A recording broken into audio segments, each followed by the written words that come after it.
tough times, how they handle success. So there's so many things you can see and learn, and the more people I've been exposed to, I feel like I've started to discern these are the kinds of people I want as a mentor. There's something I like about this person. Not just every successful person in your field must be your mentor. You have to have. And also, my dad was my first mentor, but in my early 20s, I realized I needed female mentors because there are things he doesn't experience that I had started to experience in the workplace, and he didn't know how to navigate them. So the advice that he can give me is not the most relevant or the most useful because of my being a woman. So that was also something I had to take on, and that's when I realized I have to be proactive about these mentors.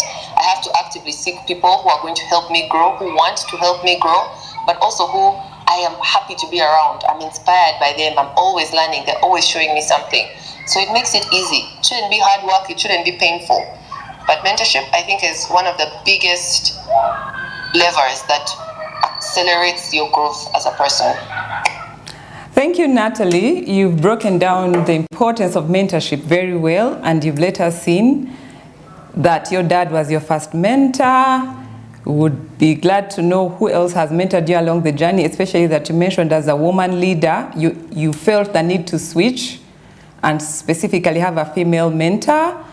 And the audience would like to know who has mentored you as a female, and also to understand that we are moving in the digital era where mentorship has been evolutionary and continues to transform into very many different places and spaces. So Dr. Natalie, would you like to let us in on what podcast you're listening to, what books you're reading or have read that anybody who may not have the opportunity to have a face-to-face mentor, to have the physical interaction, can benefit from? If there are any books, podcasts, subscriptions, so that we can have a good balance between those who have an opportunity to be mentored physically and those who might just be relying on a big percentage of virtual mentorship. Thank you, Natalie. Yeah,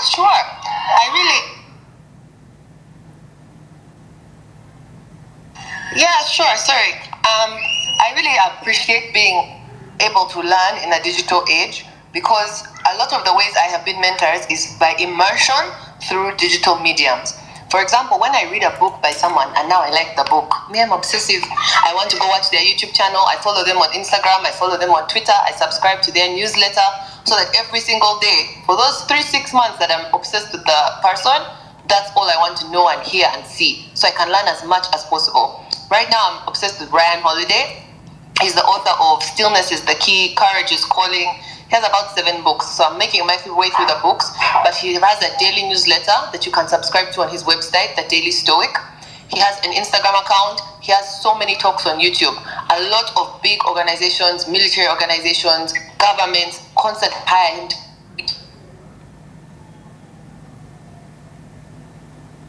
organizing myself, prepping, getting food. I have this YouTube playing in the background.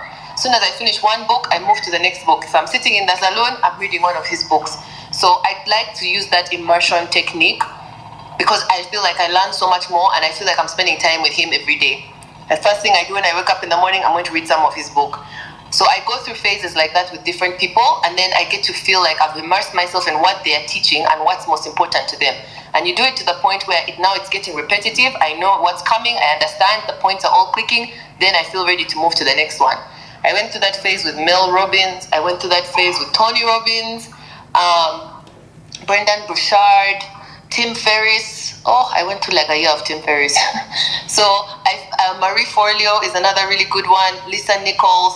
These are all like people who work in development and performance. So about growing themselves and their clients and how they can do better. And I feel like I resonate a lot with them, because my job is to really to manage a lot of people and to make sure the most is coming out of every company, every startup, any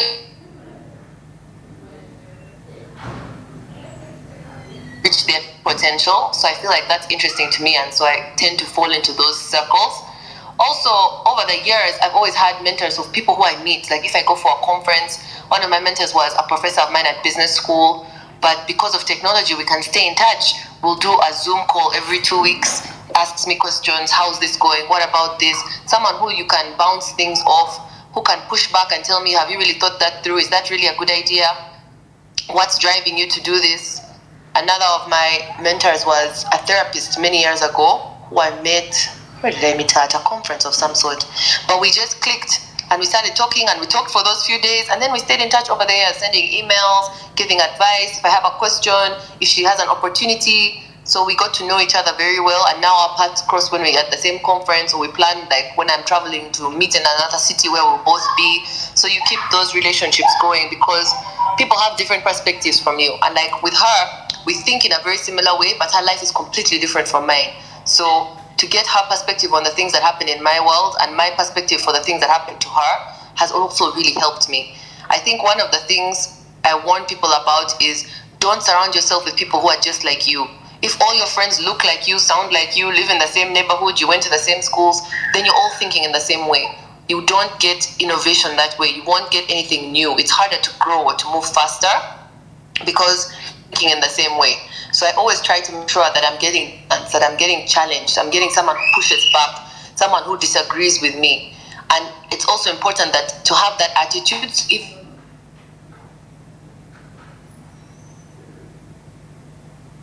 concept I'm trying to understand for work, who are all the big voices in the area? Okay, these ones I don't really like, but let me keep them in my feed so I know what the other side is saying. I think that's why governments have opposition, right? So that you have your view and you also have someone to check you, checks and balances, to make sure they're pushing you to the next level. So for me, that's really important. I'm trying to think, who else would I suggest? I think locally also it's important for me to be in touch with like different women's organizations. I follow a lot of East African women on social media. I try to buy their books when I get them because I think as African women we have a unique perspective and a shared experience that I'm not going to get that perspective from a white man in America, but it's good to understand what's going on for us here because our specific challenges are similar to the challenges of women abroad, but again are different. We also have added layers of culture, of tradition, of our circumstances, of our economies. So there are different things to look at and sort of put those lenses as I learn things. I like to constantly be learning a lot of different things, but it's my job to filter, to have judgment, to understand what I'm learning and how it's going to apply in my life. Oh, thank you very much for dissecting the issue of mentorship, Natalie.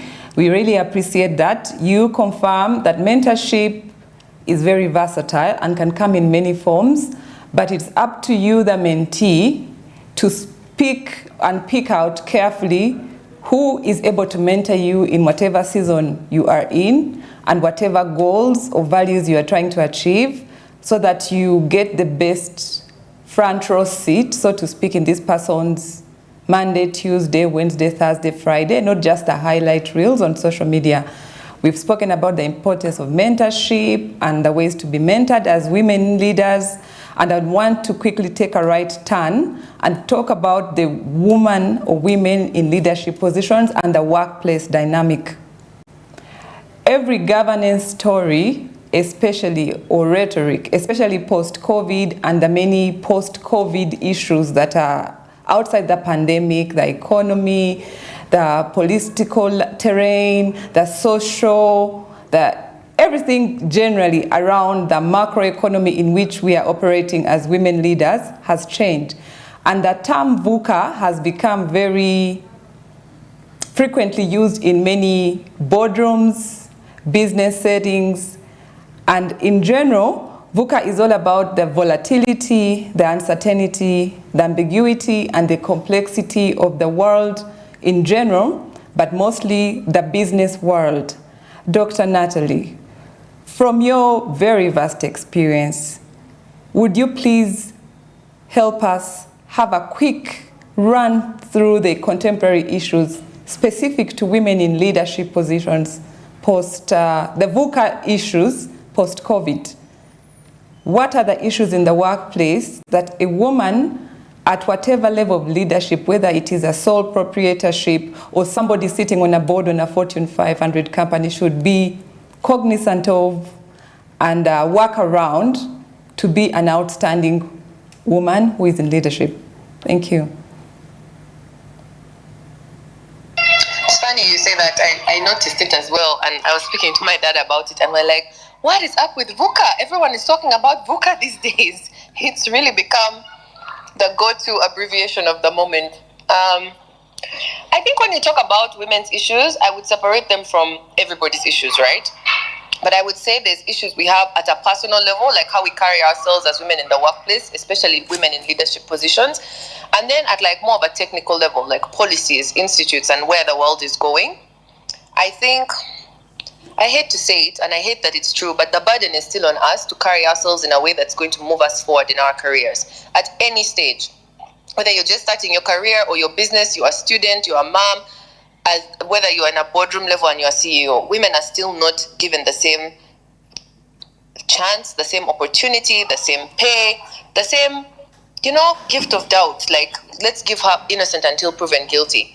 Because we are women, we are already judged, we have other burdens, we have other layers attached to us. This is why I reject the notion of superwoman. I feel like that's something women are aspiring to be, but we're not going to get paid more for that. We're not going to get more points because we're super mom, super lady in the office, super sister, super cousin. We don't get extra hours in the day. We don't get paid extra money. We're not going to be given extra joy. So I feel like pushing women to try and kill it at every area, it's exhausting. The challenge is we're living in a transitional time. The generations of women that have the ability to work right now are still in the first generations. Our mother's generation, our grandmother's generation, there was still one woman in every room, one woman in each company. They still had to fight for many things. We don't have to fight for the basics. There's women's bathrooms in every building. It's harder to discriminate, but we're still fighting. And some people don't like the word fight. I like the word fight. I feel like it makes me feel more proactive about what's going on. But we're still not given the same fair playing field, is the truth. And that still falls on us. We have to still work twice as hard. We have to show up. We can't say, I have to pick up my kids. We can't say, I need extra maternity leave. I need this, I need that. We're still under pressure and it's not fair. And I say we're living in transitional times because the working world is patriarchal. It was designed in a capitalist society where women didn't work. So the average worker was supposed to be a white man working 9 to 5 in an office job, right? So he has a support system around him. But now we have workers who are women. So we're expected to be like a man in the office where we show up in the hours that are regulated. But also we still have to be women in our personal lives. We still have to give birth to babies. We still have to look after our homes. We still have to look after our parents, our in-laws. We still have to be sisters and friends and cousins. I'm not saying men don't have social burdens, but we're playing in two games at the same time. And we're in one body. Before, those roles were separate. So right now we're doing both and we're expected to be exceptional at both because the standards are incredibly high for women. And I hope that it's a transitional time because as policies change and as the technical things around us change, the institutes, things will improve. Things need to be adjusted in the workplace because now it needs to be inclusive of women. I had a quote the other day. The lady said, we should not be trying to break glass ceilings. Let's break the brick walls and redesign the whole building. And she's right. Instead of trying to push ourselves to aspire to climb up a ladder designed by men for men, let's remove a ladder and build something that works for women. And that, I feel like, translates across the whole spectrum. From the way we are expected to dress in the office, the way our bodies work. I listened to a podcast the other day and the woman was saying how because of women's menstrual cycles, our emotions, our energy, everything changes every week depending on where you are in your phase. And that some workplaces in America are now giving women 3 days off per month, depending on your cycle dates. You just have to tell them in advance. These 3 days in a month, I want to work from home. Because our bodies are different. We're not designed to be on our feet all day or grinding in a field or being outdoors or being in an office at a desk. All these things have their health implications. And even for men, there are a lot of things like this they have to think about. But this is what I mean. That's a bit of an extreme example, but it's true. We were not the target audience when the workplace was designed. So even things, I think PwC has a rule about women have to wear heels to work because it's more professional. If you're pregnant, you're allowed to wear wedges. Why are you policing what we can and cannot wear? The standard of professional was designed by men. It's like how with racism, women have had that issue. African natural hair is not professional. You're not allowed to have your afro in the office or to have dreadlocks or to have natural styles. We're all being taught to straighten our hair, put it in braids, tie it back. And now is only when the world is pushing back against that. women's natural hair, the way God made it, is professional. You can't police those things. So that's why I say we're living in a transitional time. Things are changing from the burdens on us individually to the policies in place. The Me Too movement changed a lot about what is acceptable publicly in terms of sexual harassment in the workplace. But still, I'm sure we're all teaching our daughters, our juniors, don't be in the office alone with a man. You're just not safe. You're putting yourself in a bad position. You're the one at risk. Rather than spending time teaching men, it's inappropriate to have your secretary in your office at 7 o'clock and the door is closed. There are many small things that we still have to teach on both sides to make workplaces more inclusive and more supportive so women can grow. COVID was a good time and a bad time for women. So many women lost their jobs and never got back into the workforce. I can't remember the number, something like 17 million in the world, because of the type of work women do. Caregivers, nurses, part-time workers, teachers, so many women who are doing jobs that are paid less, that are flexible time, had to give up their work to look after their children because schools were closed. Or when companies were doing layoffs, those were the jobs that were removed first, the part-time workers. And those are the ones where women prefer because they have to look after their kids. We don't give birth to children alone, but somehow it's our responsibility to raise them alone. That is the understanding of the male workplace. And then at the same time, COVID showed how work from home was possible. So many families benefited because they could actually be at home and spend time with their children, men and women. And it also helped workers and employers to understand that if you give a woman a target and a deadline, she's able to meet it without sitting physically in front of you from 9 to 5. That myth at least was debunked. So for example, in America, now companies that offer hybrid working are hiring 3 times faster than companies that refuse it, because that's where people want to work. People like the flexibility of that, to have that autonomy in your work. You're given a target, this is your job, your project, your scope, but do it at your own pace. We are adults, we can manage ourselves. We're no longer factory workers in a line where you have to show up physically, someone has to head count you, what time did you reach, what time did you leave? I think we still lack a lot of discipline in our workplaces, especially here, where it's hard to manage and control people that way. But it's nice to know that this is the path humanity is on, where you give someone work and respect them to do their work in their way. So I think COVID did help us in that way, but there's still a long way for us to go as women in the workplace. Thank you very much, Dr. Natalie. For those who are joining us online and the Twitter space, this is Fidelis Leadership Institute. We have Fat Talks every Thursday on Smart TV Live and on the Twitter space. And on this edition of Women in Leadership, we have Dr. Natalie Bitature debunking the myth of superwomanhood for us.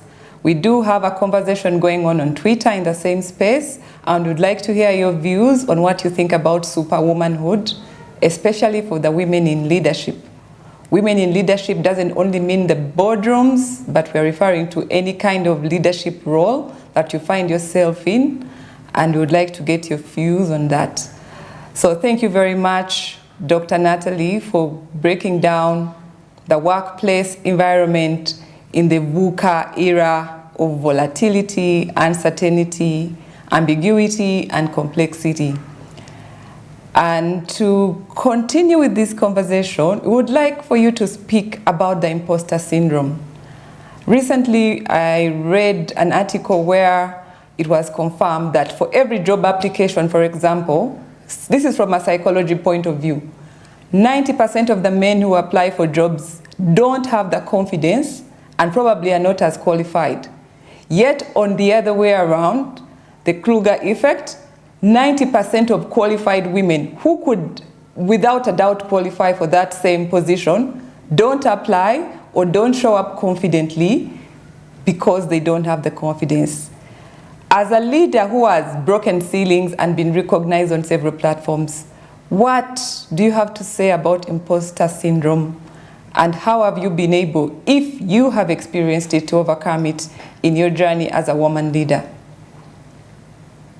That is a very good question, and it's very tied to this myth of superwoman.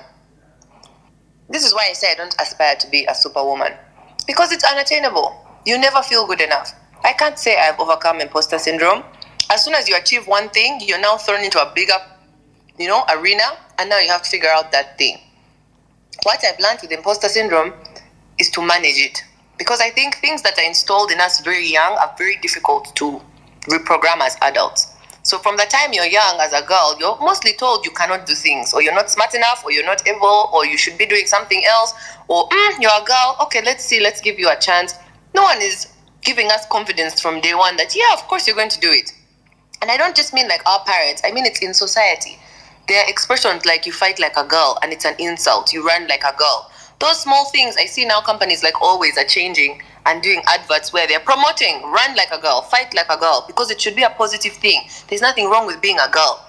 But if you give this subliminal messaging to women when they're young, we spend our entire life trying to figure it out. I can't say that I have conquered imposter syndrome and now I take on all challenges. That study about how women apply to jobs, I constantly preach it to young women. If you qualify for all the different criteria that they're asking on that job description, you are overqualified for that job. Don't even waste time applying. But the problem is when women see it the other way around. I only fit 3 out of the 7 criteria. Let me wait till I have 7 or more years experience. You have 5 years of work experience, and the truth is you're doing work for 2 of the men on your team. So really you're qualified and you can do it. But we also have to believe in ourselves, to push ourselves. The first thing I noticed in the first year of working with her, at Her Working Women, we have more than 5,000 women that we have for meetups, events, we do trainings, opportunities. We're now in 4 different areas. We have her in Dubai. We have an Embarara meetup coming up this month. We're working with students, with professionals, with corporates. So you get to interact and spend a lot of time with women. And I realized before you even need to teach women financial literacy or where to apply for grants or how to start a business, they need to learn to believe in themselves. Because if you don't believe you can do it, then you're right, you will not be able to do it. But to believe in something that you've never been given, it's very difficult to build that base, to build that spark. But why I love being at the high events, you can see it pass from woman to woman. When we have a guest speaker, and Fiona from Fidelis was one of our guest speakers, she was great. And she was so honest. She spoke up and she told her story, the good bits, the bad bits, the hard bits, her personal life, her professional life, her current challenges. That's what we need to hear from each other, because we're all struggling through something. But when you hear someone else go through it and see they survived, they pushed, they did it, it inspires you to also be brave and to try. We lack a lot of courage as women. We're more risk averse because we have more to lose. You can't take a risk and quit your job and start a business when you have to look after your kids. You can't be pushy and harass your boss. I need a promotion, I need a promotion, I need a promotion. Let me assure you, the men harass constantly with 0 negative side effects or pushback. And it's one thing to compete, because me, I'm a competitive person. So sometimes it motivates me. And I think if I was a man, would I even be having this doubt of myself? Would I even be questioning? Because how often do you sit in a meeting and some man who is in some leader position says something that's totally nonsense? And I'm like, how is this one the boss? They don't even have that moment of doubt. You know, at least doubt yourself and say, okay, maybe I'm not sure, but perhaps. Nothing. I think this is what we should do. And you're all looking at him like, okay. Thank you, Doctor. Not that all men are like that. Thank you so much for bringing in that. First of all, we appreciate your wisdom in confirming that it is a rewiring issue. We need to go back to our fundamentals, our foundations, what stories we were told, and retell them to ourselves every single time to change the narratives, first of all, in our heads, so that we can present ourselves as the most confident versions of ourselves. We already have it in us, but to tell the story first internally before it can be showed externally. Thank you very much. But now that brings us to a lighter note. You mentioned about the guys being too confident and you wonder where do they get their wind. I would like us to take it on a lighter note with you, Dr. Natalie, in this coming segment. Are you a boss lady? Who is a boss lady? Because either you have imposter syndrome or you carry yourself too high. In this era of throwing around terms and then they take on a new meaning. Who is a boss lady? Are you one? I don't get these terms. They're going to kill us. I know. Have you ever heard of a boss man? Is that a thing? No. I feel like because these are new areas for women, people need these terms almost to mock us, also to encourage us, to label us. Yes, there is a huge vacuum. Who is labeling? Is it the gentleman or are we labeling ourselves? I am the boss babe, I'm the boss lady. But now the problem with these terms is they're taken in positive and negative ways. True. If you now walk around my dad's generation and start saying you're a boss lady, they're all just going to look at you and roll their eyes. This one is a diva. She doesn't understand what she's doing here. Why must you talk about it? Them, they didn't need those titles. But they're coming from a different kind of position, right? So I think if women want to use a title like boss lady or boss babe or girl boss, those things, it's fun, it's whimsical, it's inspiring, it's encouraging. But when someone can use it against you, that's when it hurts. So you have to use it in a confident way that works for you. People call me that all the time. I won't correct them if they are not doing it in a negative way. But I don't think of myself like that because I'm just a person. Okay. I'm also just getting up every day and trying. And figuring it out as you go. My second chance. Yeah. Oh, I'm constantly thrown into new situations.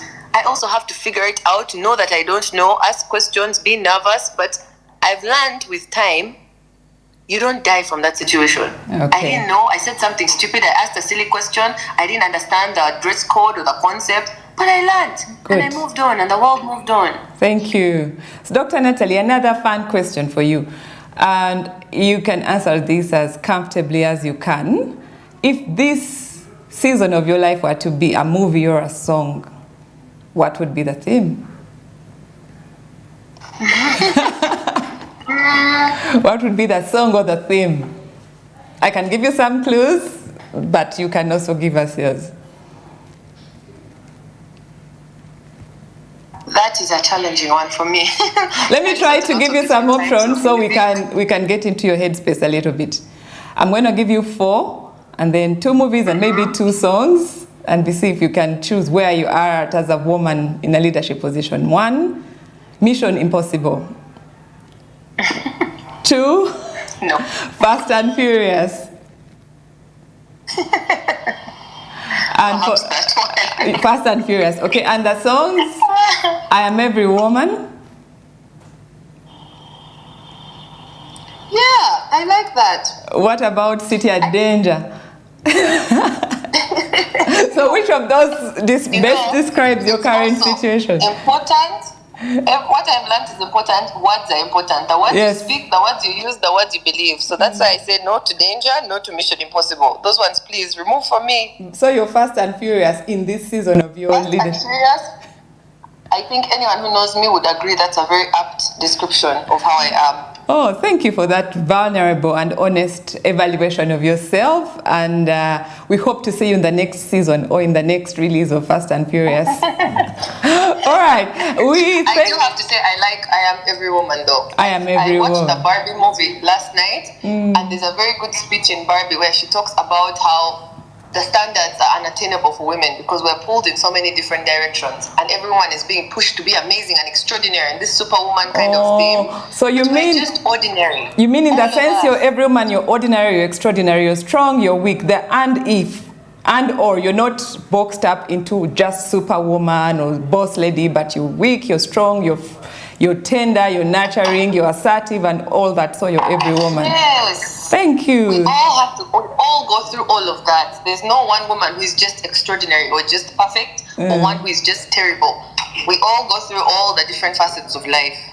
Thank you for that vulnerability and authenticity. It's exactly what we need in the Fidelis Leadership Institute, and this is what we are encouraging everyone to do at whatever level you find. There's a very good book by Robin Sharma for even those who feel they are not yet officially designated. I don't have a name on the door. I don't have an office with my name on it. I don't have a table with my tag on it. There is a book I would like to recommend from the Fidelis Leadership Institute. It's by Robin Sharma called Leader with No Title. Anyone who's struggling to find or to define, because women are very big on identity, please get that book and see the concepts about leading from where you are, wherever you're placed, that will help you on your leadership journey. Thank you so much, Dr. Natalie, for joining us today. We have just a few beans left. A good conversation. Time goes so fast, but we are so glad that we've had you today, and I know we will continue engaging on the social media platforms with her, with Fidelis, with our individual social media handles. But what is a good conversation about women without reining in the other gender, as we say? So in the final question to you, Dr. Natalie, as we work on the quest to equip and empower women leaders in the workplace, in business, what would be your message to a boy child? Because we are still mothers raising sons, and we live with husbands, brothers, male bosses. So I believe in the interest of inclusion, let them be part of the conversation if we are going to address this in a holistic way. What would be your message to the boy child? That's a very good question. We are also not an island as women. We need the male and we need allies. Firstly, I would say don't be discouraged. I think the way feminism has been publicized, the PR about the girl child and empowerment and what, honestly, the men are fed up. They're like, talk over the girl child. Everything is for women these days, for girls, and they feel a bit pushed to the side. And on the best case scenario, they're disgruntled quietly. The worst case scenario, they're literally out there killing us. So, or they've signed out. They've signed out completely. They don't want to know. Yeah, anything you say about women or feminism or Me Too or what, they're just like, we don't want. And I think the mistake there was no sensitization for men about what women's empowerment was going to do to society and the consequences of that. If your wife has gone to work and has worked the same 8 hours of you, why do you think that she comes home with a secret supply of energy to start cooking and cleaning and looking after your household? It doesn't make sense. So I think what we have to do with the next generation of men is to teach them that the role of men has also changed. The only way this is going to work is if we all evolve together. We cannot keep traditional gender roles while you expect women also to be contributing to your paychecks and your household income. So I remember Sheryl Sandberg said, you either have to find a supportive partner or no partner at all as a woman.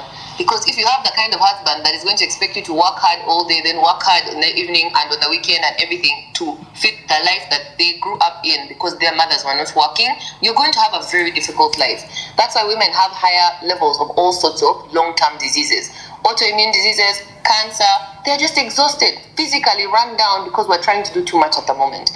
And at the same time, men feel like they're losing purpose because we don't need them anymore. Before, women literally needed men to stay alive, either to protect us physically or to pay for everything in our lives. But now that women work and have agency, we don't need men. But it's having a lot of negative consequences on families, on households, economies, the workforce. In Asia, they're now having a challenge about getting people to have kids. Women are refusing to have children. People don't want to get married. People have divorced. People don't want to have children in those kinds of situations. And now they're going to have an issue with workforce. So there are many negative consequences that we're not prepared for. But you can't blame women and we can't turn feminism around. That wave has already left. It's on its way. We're moved. We're not going backwards. So I think the best thing we can do for men who are already adults and working in the workplace, I feel like honestly, if you're under the age of 50, you still have a hope. You can still adjust. You're flexible enough. I feel like the ones over 50, as long as we can get them to stop doing the sexual harassment, the really, really illegal things, we'll take the win. But the younger men they have to realize this is not going backwards. They have to learn to work with women. One of the first managerial jobs I had, this man hated that I was his supervisor. I was younger than him, I was a woman, and he resigned. He said, I will not work for her. And he went running to my father thinking his tantrum and resignation will be met with, okay, you be the supervisor. And my father said, no, she's the one in charge now. Report to her or move elsewhere. So I think that attitude is what's going to really hurt men because women are not going anywhere. We're not going to be pushed backwards. Education has moved forward. Agency has moved forward. There's so many benefits of having women in the workplace, but embrace it. Don't see feminism as something that's displacing men. See how can men evolve? How can we also evolve forward, upgrade our skills? If women have been giving birth and looking after children for 100 years, and now we can also be accountants and lawyers and businesswomen, surely a man can also learn some new skills. If all you guys have been doing is earning money, men are also very capable. Yes. But I think it's about attitude. Be open to a new way of doing things. Because even as far as we've come today, it's only going to keep going. So in 30 years, in 40 years, in 50 years, the workplace is going to be very different. If you have a son who's 10 years old now, the kind of manager he's going to be when he's 35, it's going to be in a world that is completely different from how it is today. In a positive way, I hope. But if we don't work together, we're all compounding the problem and making it more difficult. But trying to send women backwards is not a solution. So resisting that is just making your own life harder as a man, in your personal life and in your professional life. See where you can grow to be a better man, to also be supportive more, to do more in the home or with your kids, to have extra skills, to be a better mentor, a better manager, a better partner. Because I think that's what women need today. We don't need fathers and a patriarchal system where you're telling us what to do, you're paying for everything, you're buying everything. We need partners who are our equals, who we can talk to, who can reason with, negotiate with, we can understand. And if men start to take that step, the ride ahead will also be smoother for them. Thank you so much, Dr. Natalie, for joining us on Fat Talks today. You are indeed a fat leader extraordinaire. You're faithful, you're available, and from this discussion, you're clearly very, very teachable. You've also helped us debunk the myth of superwomanhood and given us a close view by peeling down layers of what it really takes to be a woman in a leadership position. So thank you very much for joining Fidelis Leadership Institute, and we hope to hear more from you and from your many endeavors. We didn't get a minute to discuss your social entrepreneurship, which is a very good practical way of getting women involved and taking the reins in terms of leadership. In the last 2 minutes that we have left, we'll check with our online audience if there are any burning questions for Dr. Natalie. Keep them coming. If we don't respond in this time on the live, we will get back to you. So let the questions come even when the cameras are turned off. And we thank you so much, everyone that has been part of this Twitter Space conversation. We look forward to seeing you on the next Fat Talks every Thursday, same time. We'll bring different thought leaders and personalities to break down contemporary issues and everything leadership. Thank you so much and have a great evening. From the Fidelis Learning Institute, goodbye.